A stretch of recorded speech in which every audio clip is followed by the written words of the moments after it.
പിന്നെ നമ്മൾ പരിസ്ഥിതി ഒരു കാര്യം പറഞ്ഞിട്ടുണ്ടായിരുന്നു. ക്ലാസ് തുടങ്ങി 2 മണിക്കൂറിന് ശേഷം ക്ലാസ് ഇഷ്ടപ്പെട്ടില്ലെങ്കിൽ റീഫണ്ട് വാങ്ങിട്ട് തിരിച്ചു പോകാം എന്നാണ്. അപ്പൊ ആർക്കെങ്കിലും ഇഷ്ടപ്പെട്ടില്ലെങ്കിൽ ഇപ്പൊ നിർത്തിപ്പോ, അല്ലെങ്കിൽ നമുക്ക് കണ്ടിന്യൂ ചെയ്യാം. സ്റ്റാർട്ട് ചെയ്യാം.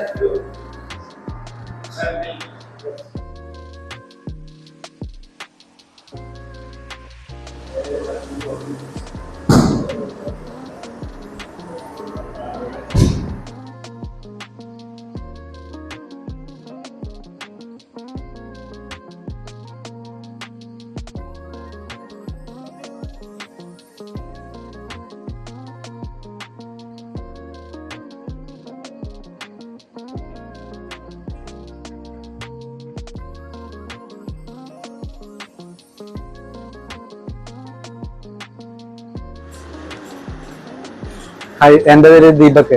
ഞാൻ പെരിന്തൽമണ്ണയിൽ നിന്നാണ് വരുന്നത്. പിന്നെ പരസ്യങ്ങളിലാണ് ആദ്യം കണ്ടത് ഓറോ ബോക്സിനെ കുറിച്ച്. അപ്പോൾ പരസ്യങ്ങൾ കണ്ടപ്പോൾ സ്വാഭാവികമായിട്ടും ചെറുപ്പം മുതൽ നമ്മൾ ഈ പറഞ്ഞ പോലെ കുറച്ച് ദേഷ്യമുള്ള ആളാണ്. അപ്പോൾ ഇടിക്കണം, അല്ലെങ്കിൽ മറ്റേ സ്കൂളിൽ പഠിക്കുന്ന സമയത്തൊക്കെ അങ്ങനെ ഇടിക്കണം എന്നൊക്കെ തോന്നലുണ്ടാവും. പക്ഷെ ഇടിക്കാൻ അടുത്ത് പോകുമ്പോൾ നമുക്കൊരു പേടിയാണ്. അപ്പം അതിനൊക്കെ ഇങ്ങനെ വിട്ടുമാറി നിന്നൊരു ശീലം എനിക്ക്. അങ്ങനെ കുറച്ച് പ്രായം, നമ്മൾ ഈ പ്രായത്തിലെത്തിയ സമയത്താണ് നമ്മൾ കറക്റ്റായിട്ട് ആഗ്രഹത്തോണ്ട് മനസ്സിൽ. അതുകൊണ്ട് നമ്മൾ ഈ സമയത്ത് നമുക്ക് കറക്റ്റായിട്ട് ആ ഓറോ ബോക്സിനെ കുറിച്ചുള്ളൊരു ഇത് മറ്റേ ഇൻസ്റ്റാഗ്രാമിൽ കിട്ടുകയും ചെയ്തു.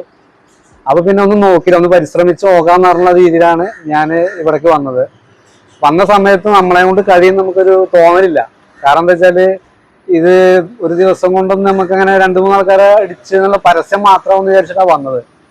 പക്ഷെ 1-2 ആളല്ലേ, നമ്മൾ കുറെ ആൾക്കാരായിട്ട് നമുക്ക് ഫൈറ്റ് ചെയ്ത് നമ്മൾ പരിശീലിച്ചത്. അപ്പൊ നമുക്കിപ്പോ ഒരു കോൺഫിഡൻസ് വന്നിട്ടുണ്ട്. ഇനി നമുക്ക് ഏകദേശം കുറച്ച് അടവുകൾ നമ്മളിപ്പോൾ പഠിച്ചിട്ടുണ്ട്. പിന്നെ തുടർന്നുള്ള പഠനത്തിൽ നമ്മളൊരു കംപ്ലീറ്റ് ഒരു സ്ട്രീറ്റ് ഫൈറ്റർ ആവുമെന്നുള്ളൊരു തോന്നൽ നമുക്ക് വിശ്വാസം വന്നു. പിന്നെ ഇതിന്റെ സാറ് പിന്നെ പറഞ്ഞിരുന്നു, അങ്ങനെ നമ്മൾ 2 മണിക്കൂർ കഴിഞ്ഞാൽ നമുക്ക് പൈസ തിരിച്ച് തരുന്ന റീഫണ്ട്, ഫുൾ റീഫണ്ട്, അതിനെ കുറിച്ച് നമ്മൾ ചിന്തിക്കൂല. കാരണം അങ്ങനെയാണ് അതിൻ്റെ ഒരു സംഭവം. പിന്നെന്താ, എല്ലാവരും പരമാവധി നിങ്ങൾ ഈ കുറച്ച് ആയോധന കലകളും ഇതൊക്കെ പഠിച്ചിരിക്കുക.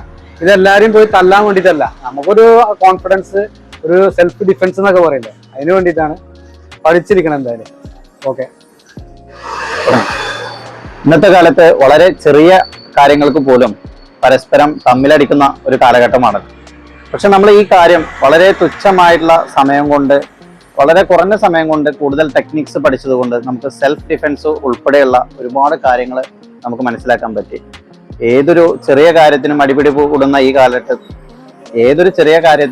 കൂടുന്ന ഈ കാലഘട്ടത്തിൽ ഇത്തരം ടെക്നിക്കുകൾ പഠിച്ചിരിക്കുക എന്നുള്ളത് ഏറ്റവും നല്ലൊരു കാര്യമാണ്. ഈ ഔറ ബോക്സിങ് എന്തായാലും ജീവിതത്തിൽ ഒരു നല്ല അനുഭവമായി മാറി എന്നുള്ളത് തീർച്ചയായിട്ടും എനിക്ക് വിശ്വസിക്കുന്നു.